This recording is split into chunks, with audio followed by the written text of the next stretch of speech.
আজকে আমরা আলোচনা করব মুখ ও যৌনাঙ্গের হারপিস। এই হারপিসের কারণ, ঝুঁকি বা প্রতিকার কি? হারপিস হলো একটি ভাইরাসজনিত বা সংক্রমণ রোগ, যা মূলত হারপিস সিমপ্লেক্স ভাইরাস দ্বারা সংগঠিত।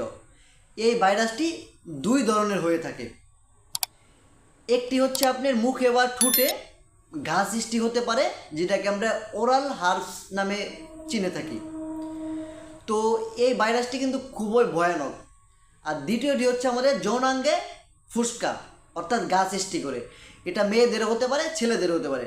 মেয়েদের যৌনাঙ্গের এই রোগ হতে পারে, এছাড়াও ছেলেদের লিঙ্গের মাথায় বা লিঙ্গের সাইডে বা অন্ডকোষে এই রোগগুলো আমরা দেখতে পাই। হারপিস রোগটি আমাদের সমাজে খুবই ভয়াবহ একটি রোগ। শরীরের এক পাশে হঠাৎ ফুসকা, জ্বালা, ব্যথা দেখা যেতে পারে। এছাড়াও অতিরিক্ত মাত্রায় চুলকানিও থাকতে পারে। এই বিষয়ে অবহেলা করবেন না। আজ আপনারা সচেতন হন, কাল আপনাদের পরিবার, সমাজ, দেশ সচেতন হবে। এই বিষয়ে আমাদের জানা দরকার, হারপিস কি, এটা কাদের বেশি হয়। একজন তরুণী সারা জীবনের হাসি বাঁচিয়ে দেবে। কেন হয় হারপিস? এই হারপিস যেমন তরুণ এবং তরুণীদের মধ্যে বেশি সংক্রমণ হতে পারে।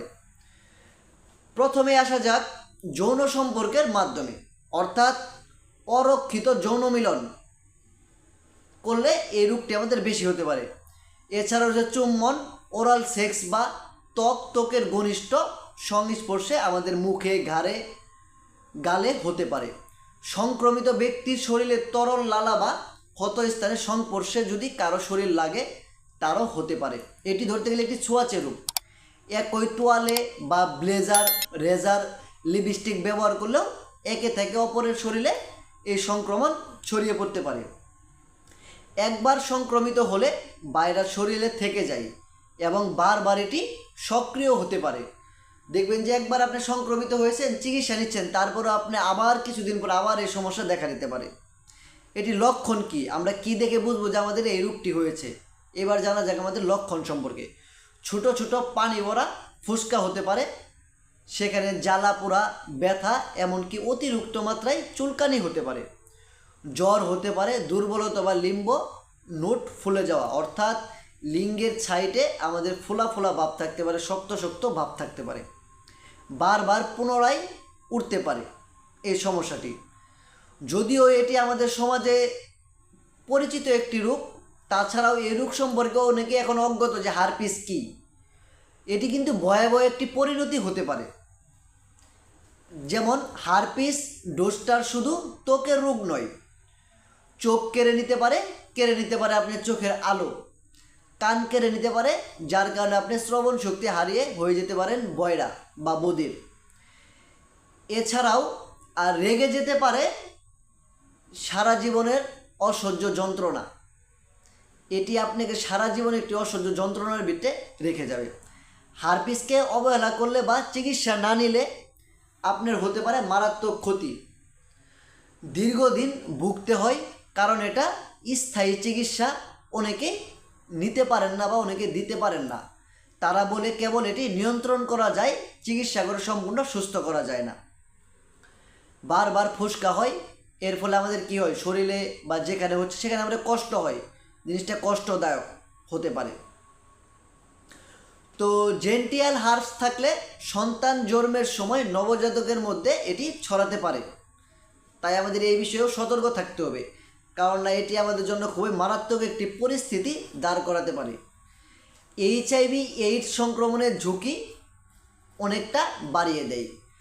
আমাদের যেমন অনাকাঙ্ক্ষিত যৌন মিলনের ফলে এইচআইভি বা এইডস রোগ হতে পারে, একইভাবে আমাদের এই হারপিস রোগটি হতে পারে বা ছড়াতে পারে। মস্তিষ্কে ছড়ালে আমাদের প্রাণঘাতী হতে পারে, এমনকি আমাদের মৃত্যু পর্যন্ত হতে পারে। তাই আমরা হারপিসকে ছোটোখাটো রোগ ভেবে ফেলে রাখা উচিত নয়। দ্রুত চিকিৎসা নিতে হবে এই হারপিস, কেননা এটি যেমন আমাদের অনাকাঙ্ক্ষিত যৌন মিলনের ফলে হতে পারে। যেমন আমরা যদি ধরি যে অনেকেই কী করে যে আপনার খারাপ জায়গায় গিয়ে অনাকাঙ্ক্ষিত যৌন মিলন করেন প্রোটেকশন ছাড়া, এ থেকে আমাদের কি হতে পারে, এইচআইভি হতে পারে বা এইডস রোগ হতে পারে। এইডস রোগ তো আমাদের বাংলাদেশে এখন পর্যন্ত নির্মূল করার কোনো মেডিসিন তৈরি হয়নি। এটি আপনি আস্তে আস্তে নিজেকে শেষ করে দিবে। এবং আপনার মাধ্যমে আরেকজনের কাছেও ছড়াতে পারে এইচআইভি রোগ। তো এই এইচআইভির মতোই হারপিসও একটি যৌনবাহিত বা যৌন সংক্রমণ রোগ হতে পারে। এটিও আপনার কোনো নারীর যদি যৌনাঙ্গে এই সমস্যা থাকে, তার সাথে যদি আপনি মেলামেশা করেন, তখন ওই নারীর যে যৌনাঙ্গের লালাটা আছে সেটা আপনার পেনিসে লেগে যেতে পারে, আপনার লিঙ্গে লেগে যেতে পারে। তখন আপনার কি হবে, এই হারপিস রোগটি আপনারও হতে পারে। তাই আমাদের যৌন মিলনে অবশ্যই সতর্কতা অবলম্বন করতে হবে, অনাকাঙ্ক্ষিত যৌন মিলন থেকে বিরত থাকতে হবে। আর সবথেকে গুরুত্বপূর্ণ বিষয়, এটি একটি জিনার কাজ, সেই বিষয়ে আমাদের খেয়াল রাখতে হবে ইসলামের দৃষ্টিকোণ থেকে।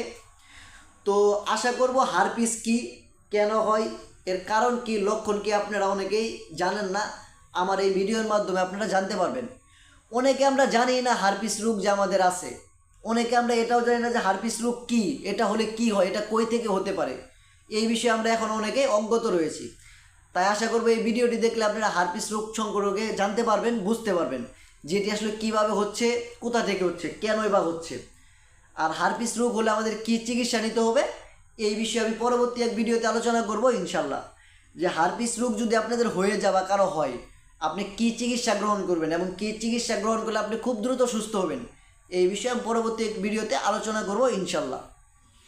তো আশা করি ভিডিওটি যদি ভালো লাগে অবশ্যই লাইক, কমেন্ট, শেয়ার করবেন এবং সবাইকে জানার এবং দেখার সুযোগ করে দিবেন এই রোগ সম্পর্কে।